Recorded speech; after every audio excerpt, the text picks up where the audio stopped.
पहिला कस्तो थियो र अहिले कस्तो छ रिटेन्सनको हिसाबले? आई थिङ्क पहिला लोयल्टी धेरै थियो, मान्छेहरू वर्षौँ वर्ष अर्गनाइजेसनमा बस्थ्यो होइन. आजको दिनमा कस्तो छ भने एउटा everybody is working hard for something in return, and if A company doesn't give me return, B will give it, I'll go there. That's the thought process. But more than that, what I see is the youngsters, they don't want to stay in this country. If they are working in an organization, back of the mind, हामीलाई थाहा छ masters गरेको छैन 2 वर्षपछि म masters गर्न जान्छु भन्छ, त्यो पछि फिर्ता आउँछ आउँदैन ग्यारेन्टी छैन है.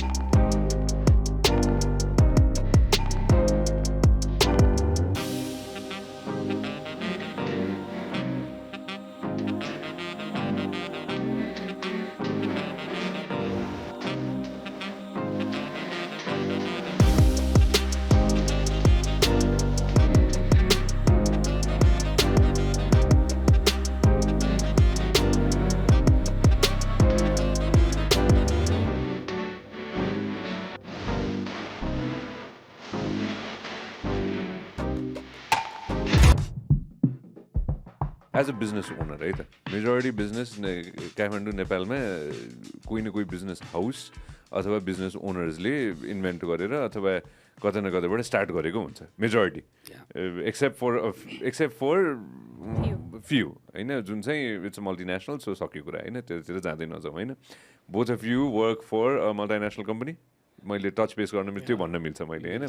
But you both work with companies that are owned by business के अरे business houses run by a family or family भनौँला होइन. सो थट प्रोसेस पहिला के हुन्थ्यो र अहिले कस्तो छ कि फ्यामिली रन बिजनेसेसहरूमा चाहिँ? I think family run businesses, we cannot be biased saying that every family run business is owner centric. Okay. Few are very open minded and diversified, but at the same time एउटा कुरा चाहिँ के हुन्छ भन्दाखेरि owner is always right भन्ने हुन्छ कि. जब कि multinational cultureमा everybody is an employee, everybody is pushing themselves to deliver best for the shareholders. You know, a larger group of people who may or may not agree with you. It's not one-man army. Owner-centric businessमा जहिले पनि it's one-man army, and irrespective, it'll get handed over to the family, which comes in generations. So no matter how hard you work, you have limitation of growth as well as an individual. Okay? भन्दैमा भोलि, as I said, not everyone is like that, but diversification को option चाहिँ धेरै जस्तो छैन कि owner-centric businessमा. How far can you go as a professional? But in multinational, every single individual, right from CEO to the office assistant, is an employee. You have the possibility of growing if you are delivering well. And of course, culturally also, I'm right भन्ने culture हुँदैन कि. It becomes more like everybody has a say. Whereas owner-centric businessमा, I am the final word भन्ने हुन्छ कि. That's where the whole dynamics changes for a professional. Abhaya, what do you think? Yeah, I mean, if you see the true MNCs and all, where I got an opportunity to work in few MNCs, you don't know the owner. Everybody is like, professional guys, they are running the company. Owner को नै थाहा छैन, चलिरहेछ त. तर अब family owned जुन हाम्रो local entrepreneurहरूले चलाउनु भएको business छ. If I see it, in my 30 years career, I think that local houses are also evolving. They are also trying to make it professional. Go corporate. Yeah, go corporate. Delegating, giving, empowering the employees. Probably अलिकति control the aspect the ownerले राख्नु खोजिहाल्छ, राखिहाल्छ त्यो त होइन. त्यो हिसाबले local houses, local entrepreneurs are also evolving. They are also buying in this corporate culture, making it more professional. And at the end of the day, they might have also realized, if you have a senior guys in the company and then you don't allow them to make a decision and all that, then probably, you don't need them. त्यो हिसाबले I think मेरो observation चाहिँ that part of that local entrepreneurs in Nepal, they have also evolved and they've also realized, and then if you ask us, like guy like me or Punam, she's worked 17, 18 years in the corporate world. I've worked almost 30 years in different organizations, largely in MNCs. The line between the entrepreneurs and the professionals, it's blurring. If I introspect, I very proudly say that मैले entrepreneur भन्दा कम मेहनत गरेर कहाँ काम गरेको छु र जस्तो लाग्छ. Every decision, every day, every project probably I decide and work, it's my business, though it's not mine. But like that's the spirit the corporate world or the professionals have started working these days. The reward and risks and all that is managed so well. So हामी त म त मेरै business हो जसरी काम गरिरहेको थिएँ जस्तो लाग्छ, गरिरहेको छु जस्तो लाग्छ होइन. So the line is blurred. Probably the reward is also, the sky is the limit भन्छ. हाम्रै पनि corporate world, professional world, see, some of the investment bankers and all that, the reward system is like, awesome. त्यसैले मैले के भन्छु नि, एउटा local houses पनि emerge भइरहेछ. They are becoming more, corporate culture is coming in, the professionals like empower गरिरहेछ. They are trying to professionalize and all. अनि हामी प्रोफेसनलहरू पनि हामी पनि त एन्टरप्रेन्योर जस्तो काम गर्छौँ नि. पढ्दाखेरि राति 12-1 पनि भनेको छैन, कहिले के भनेको छैन, late working and all. We enjoy, we work, we deliver, we celebrate, त्यस्तो लाग्छ मलाई चाहिँ. You want to add on to this? No, I absolutely agree that putting in the hard work, we've never shied away from that. But having worked in more owner-centric companies compared to Dai, what I can say is ownership दिन सिक्नु पर्ने हुन्छ के. त्यो line might be blurring, but there's a long way to go because end of the day, when I'm giving 36 hours, you've seen me working straight up 36 hours, right? Without sleeping. मैले त्यति मेहनत गरेको त ब्रान्डको लागि हो नि. मैले लिएर जाने त के पनि होइन. Yes, what I'll take away is my market stand, which is in itself big enough, right? But त्यो त मेरो hard workले earn गरेको चिज हो नि त. I am movable. I'll be working with one brand today. I'll be working with another tomorrow. But it's my hard work which speaks for me. But that hard work is for the brand. Reap गर्ने त ब्रान्डले हो नि. त्यही भएर to certain extent त्यो ownership feel गराउनु पनि पर्छ कि. त्यो चाहिँ अलिकति स्लो छ, बिस्तारै आउला होइन, न्यू जेनेरेसनमा आउला. एउटा जेनेरेसनसम्म चाहिँ त्यो क्लग नै छ के. You are end of the day, irrespective whatever position you are in, you're still an employee and you'll be treated the same. See, why I'm saying this because I've seen both sides of the spectrum now. होइन, मैले लगभग 13 वर्ष ब्रान्डहरूको लागि काम गरेँ र आजको दिनमा I employ people. होइन, मलाई त्यो दुईटै साइड, एउटा साइड अलि धेरै देखेँ, एउटा साइड भर्खर देख्न थालेको छु मैले केही वर्ष भयो होइन. सो त्यसैले त्यो it's a good learning curve के मलाई, because I hang out with the owners as well and then हुन्छ नि people who to taken that risk and that chunk of money to start something and then actually friends who actually run that system कि. हुन्छ नि, त्यो एउटा chassis मात्र भएर त काम छैन, इन्जिन त चाहियो होइन, एभ्री मुभेबल पार्ट चाहियो, working in a functioning condition होइन. यसमा म सिन्स वेयर इन दिस होइन, I jump to other one, कतिको ट्रिकी छ अहिलेको दिनमा चाहिँ टु रिटेन टिम मेम्बर्स? एकदम मैले अनेस्टली सोधेँ, मैले टिम मेम्बर्स रिटेन गर्नको लागि मार्केटिङ मात्र भनेर मैले टच बेस गरिनँ होइन, समग्र रूपमा. किनभने both of you work with a lot of young people होइन. पहिला कस्तो थियो र अहिले कस्तो छ रिटेन्सनको हिसाबले?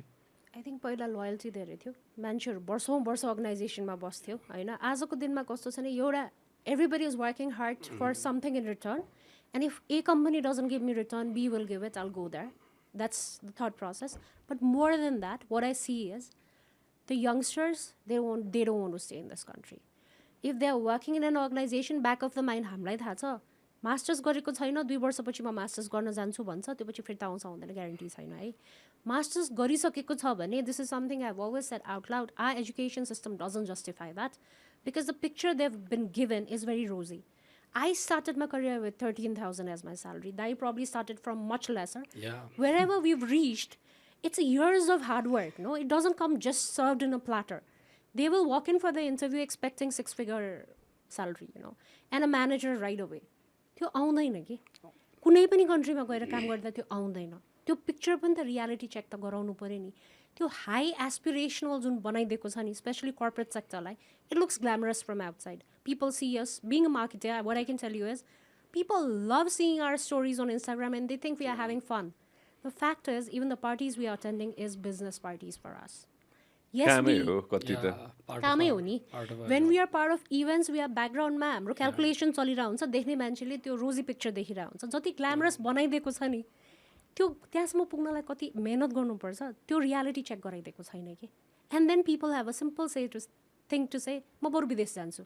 विदेशमा गएर मेहनत गर्न मलाई लाज लाग्दैन, आफ्नो देशमा मेहनत गर्न मलाई लाज लाग्छ, आफ्नो देशमा मलाई बोर्ड उठाउन लाज लाग्छ, which we still do despite everything because it's my brand and I'll honor it. Same. But when I look at the youngsters, they're like, vendor कहाँ छ, बोर्ड उठाउनु पर्यो. Seriously, it's just a board. If त्यो brand नै छैन भने मेरो डेजिग्नेसनको के काम, मेरो पोजिसनको के काम, First is the respect to the brand, right? यहाँ गर्न गाह्रो विदेश गएर गर्नु सजिलो. And then how do we retain people? Agreed. This is so funny that you said that. हिजो भर्खर एउटा बोर्ड उठाएको थिएँ कि मैले रेस्टुरेन्टबाट हिँड्दै थिएँ अनि त्यो रेस्टुरेन्टको बोर्ड खसेर चाहिँ उठाउँदै थिएँ कि मैले होइन भाइजी को थियो सुजन थियो क्या अरे होइन म बोर्ड उठाउँदै थिएँ मलाई हाँसो फायर नाइट्सको बोर्ड उठाउँदै थिएँ कि मेरो office there's something to it.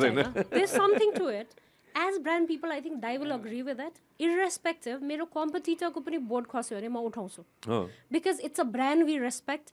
Irrespective where you are associated, brandलाई डिसरेस्पेक्ट गर्दैनौँ कि आजकलको जेनेरेसन आफ्नै ब्रान्ड उठाउन मान्दैन अर्काको त के उठाउँछ भन्नु कि टाढाको कुरा होइन दाइ हजुरको thought process coming back to the retention factor कतिको गाह्रो छ यङ्स्टर्सलाई I think as Poonam said half the people are already leaving the country होइन अब बाँकी छ जुन youngsters I think they are smart intelligent educated well त अलिकति पेसेन्स चाहिँ कम छ कि अघि नै त्यो जुन लोयल्टी पुरानो जेनेरेसनमा थियो भन्यो अब होइन I mean like some small thing happens probably they will move on होइन एन्ड देन आई अल्सो होइन म पनि त्यो मुभ गर्न हुँदैन भन्दिनँ होइन the early career I also encourage people to move on so that you know what exactly you want, you know what exactly is your strength, you know where your values and the organizational values fits in perfectly so that the marriage works.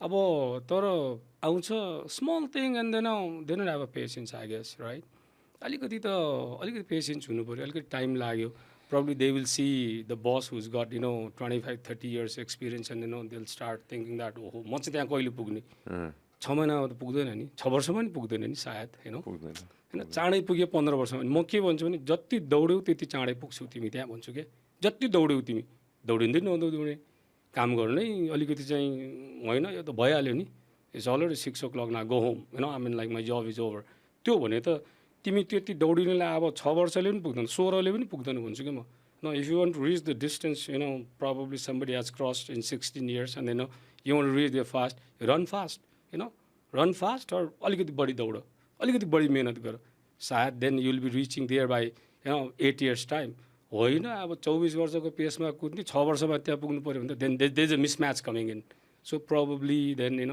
Youngsters will get lil I mean lil dissatisfied or frustrated and then they move on तर 4वटा 5वटा company गयो भने probably after 8-10 years experience probably they will also realize काम त गर्नै पऱ्यो नि त दौडिनै पर्छ नि त त्यसैले म चाहिँ यङ्स्टर्सलाई के भन्छु भने when you start a career होइन अलिकति डेडिकेसन र कमिटमेन्ट चाहिँ राखेर अलिकति डिलिजेन्टली पनि काम गर्नु पऱ्यो कहिलेकाहीँ काम मात्रै गरेर पनि हुँदैन स्मार्टली काम गर्नु पऱ्यो अलिकति हुन्छ नि अब let me ask a different question है हामी सिन्स यही टपिकमा छौँ होइन अहिलेको यङ भाइ बहिनीहरूलाई चाहिँ होइन अब मैले एकदम क्लियरली सोधेँ यो कुरा होइन कति कुरा चाहिँ कलेजमै सिकाइदिए पनि हुन्थ्यो जस्तो लाग्छ कि लाग्दैन मैले किन भने भन्दाखेरि कुनै कर्पोरेट हाउसमा अथवा कुनै बिजनेस हाउसमा गइसकेपछि कति कुरा चाहिँ त्यो बिजनेस हाउसको आफ्नै इन्टेलेक्चुअल प्रपर्टी हुन्छ त्यो अरूसँग सेयर गर्न मिल्दैन भन्ने त एउटा बेसिक कुरा त सिकाइदिन्छ होला नि कलेजले होइन तर मैले चाहिँ नसिकाएको कति ठाउँमा चाहिँ नसिकाएको हो कि मैले बसेर सिकाउनु पर्ने हो कि भन्ने पनि मलाई फिल हुन्छ कि होइन do you feel like you have to teach the young friends a lot of different things yes what I feel is something which I been verbal about in past also हाम्रो education सिस्टममा एकदम थ्योरीको पछाडि दौडिने बानी छ कि हामी अहिले पनि बुक्स पढ्छौँ तर प्र्याक्टिकलिटी हेर्दैनौँ होइन हामीले एउटा सेमेस्टर अथवा 1 वर्षमा एकचोटि इन्टर्नसिप गर्नै पर्ने त्यो पनि 2-3 महिनाको लागि भन्छौँ जहाँनिर majority will go to banks because banks need somebody in the counter to take care of the customer, right?